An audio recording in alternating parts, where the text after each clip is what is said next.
everybody. Dan Illman, Mike here. It's opening day at Tampa Bay Downs. We're going to kick off a 50-cent pick four on Wednesday with race number 6. Let's throw up the field. First level allowance, we've got a $16,000 claiming option for 3-year-olds and up. Field of 8 getting set to go 3/4 of a mile. The 4 Take Charge Smiling is going to return to Tampa Bay. Hit the board in one of these races last year off a third-place effort at Delaware. Consistent, tight. Not sure I would want to take too short a price. Yeah, maybe better now than she was the last time she ran at Tampa. So I guess that makes her a little interesting, Dan. This is a pretty interesting race. Like a lot of different horses you could make cases for, but it's opening day at Tampa, Dan. We got 9 races. There's not a turf race on this card. What's going on down there in Florida? Don't get me started. You know, I am very bummed out that turf season is over here pretty much in the Northeast and the Mid-Atlantic area. I'm looking forward to some good turf racing at Tampa Bay, maybe this weekend. Let's throw up the field. The Timeform US Pace Projector, and Take Charge Smiling, not only your morning line favorite, not only as a fig edge, might have a little bit of a pace edge. And this horse went gate to wire 3 starts back. In his most recent victory, he might be able to secure the top without much issue. Yeah, I mean, he's got speed. We'll see. I thought there were other horses that were going to show speed in here, and I wasn't convinced he was loose on the lead. You mentioned the wire-to-wire win 3 starts back. It was not a fast pace. It was a very low-level race at Delaware. I'm not sure what it all means. Second choice on the morning line, the 7, Life is Precious. Note the LP flag over his chiclet.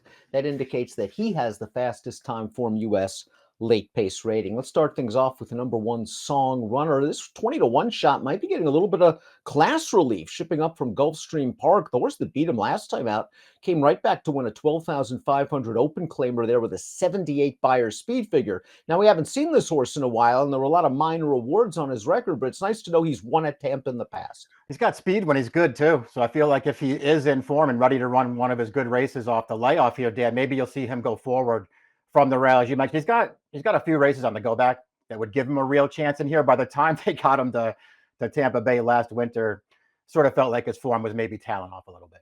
Ever Do It, the number 2, has won at Tampa Bay Downs the last 2 winters, and this is another horse that might be getting some significant class relief. He was at Keeneland last time out, and he rallied for 3rd in a claiming race there. He just seems like he fits this level very well.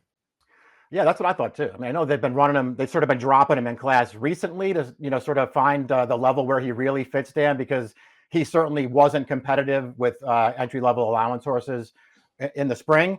I feel like this is probably the right kind of a race for this horse, though. I think he still has a little bit of upside. He goes for a really good trainer. He's going to have to run his good race here, but I think he could maybe do it. Second time with Lasix on for this horse, and I think that 8-1. I think that's a very fair price on the line. Number 3, Machismo, is a hard-hitting veteran. The 9-year-old has hit the exacta in half of his 54 lifetime starts with 14 wins to his credit. Now, he's been banging around at Mountaineer recently, not my favorite circuit, but he was wired by an odds-on favorite last time out in a race that produced 4 next out winners, with that winner coming back to repeat in an allowance with an 82 buyer. Yeah, we'll see how he stacks up here, and then we'll see what kind of price he goes off at too. He's not the kind of horse I'd be looking to take any kind of short price on, Dan. There was a time, I was going to say he likes to win races. I feel like there was a time when he liked to win races. I don't know if that time has maybe passed him by a little bit now. The wins seem to be fewer and further between, but he still shows up every single time. Take Charge Smiling, down from Delaware Park, off a solid performance against allowance rivals. Let's watch that race going 3/4 of a mile in the middle of October. Was pushing the pace down towards the inside on the backstretch, eased back to get a clear run outside. Didn't love the way he finished up okay to get a minor award. Yeah, he just can't get anywhere near these horses that are in front of him in this race. I don't know, Dan, he ran fine in here. We already talked about the win 3 starts back, which I'm just not going to give him a ton of credit for with a really soft trip against a weak field. And again, maybe he's just better now. There's a chance that he's just a better horse now than he was when he was last at Tampa. But that last start at Tampa here last April, he was favored in that race, 2 life claiming. He got a really good trip in there. And I just didn't think that he ran well at all. We both took a look at the 5 Call Me Iceman at 10-1 on the morning line. One of us got to him, the other didn't. This is a horse that has been campaigning at Hawthorne recently, and looking at the running lines, it's worth noting he doesn't seem to run well at Hawthorne at all. There's one track he does run very well at, however, and it's Tampa Bay Downs. And I wonder if he's a little bit dirtied up coming into this race. I thought he was. I mean, I'm with you. I think I appreciate the fact that he's run well here. And when he did run well here early last year, Dan, it was in some way tougher races than this one. They got him here again, earlier this year. And, some of those races are okay. And I just feel like that's kind of what this horse is now. You're right. The Hawthorne form is a little hard to get behind, but they were trying to get through his N1X there. And that was probably a little too tough for him. I thought his race at Colonial 2 starts back was a perfectly good effort against a good field. If he runs that here, he's a handful and he's double digits on the line.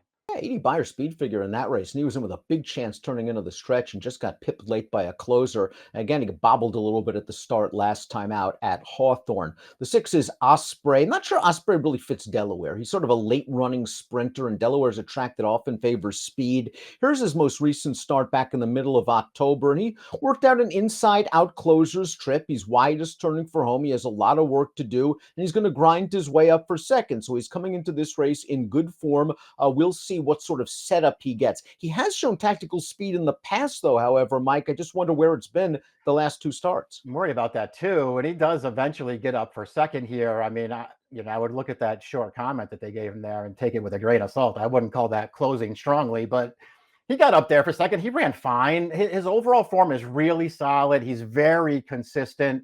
I wasn't sure that he was necessarily going to get the right trip in this race, but he's just claimed. I know the prior trainer is really good, obviously, but he's claimed by a very high percentage outfit.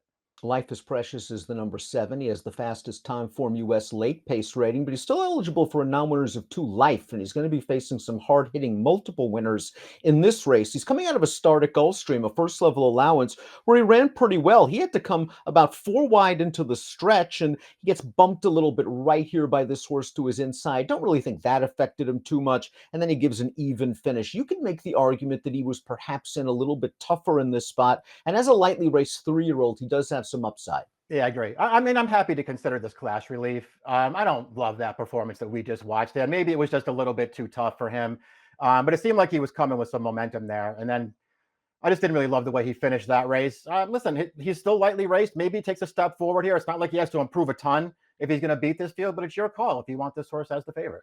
And completing the field is the number 8 American Warrior, another 3-year-old coming off an on-the-board finish, this one at FanDuel Racing. Let's watch American Warrior. This pace wasn't very fast. He had to swing about 4 wide into upper stretch right here. He doesn't change leads, but he stays on pretty well to run third. His Beyer speed figure improved slightly to a 71.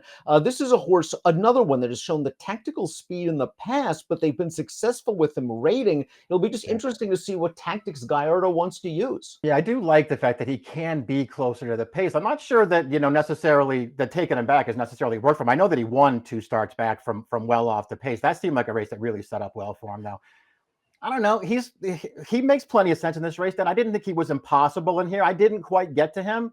But I thought he was a contender in this race. Before we take a look at our top selections, please click the subscribe button on the Daily Racing Form YouTube channel for the latest DRF videos. Top pick time, opening day at Tampa Bay. First leg of a 50-cent pick 4. You're going with Call Me Iceman, the horse with the good form at Tampa. Hasn't run well at Hawthorne recently, but I think he's tactical enough. And Time Form US has it on the pace projector to sit a pretty good trip in the second flight or so. I did think he could get a good trip in here. I appreciate that he likes this track. I just think he's a really, really nice fit in this race, Dan. It feels like class relief to me. We'll see if that 10-1 holds up. If it does, I just think it's a great price on him. I thought the other horse that was listed very fairly on the line was the 2 Ever Do It. I had a really hard time with this race. I don't love anyone. I think Kate Shard Smiling might have a little bit of a pace advantage as Time Form US has him on the lead, and maybe that will propel him to a win. But I'm not sure I want to take him as the favorite. He's the morning line chalk, and I wouldn't take anything less than 5-2. So Mike might be onto something with this 10-1 Tampa Bay loving Call Me Iceman. 5726 for Mike, 4786 for me. Opening day at Tampa Bay on Wednesday. Good luck. Hey, let me give you a hot tip. If you liked the content that you've seen before, click on the like and subscribe button right here. And of course, for more DRF videos like Race of the Days, stakes previews, click on the videos right here.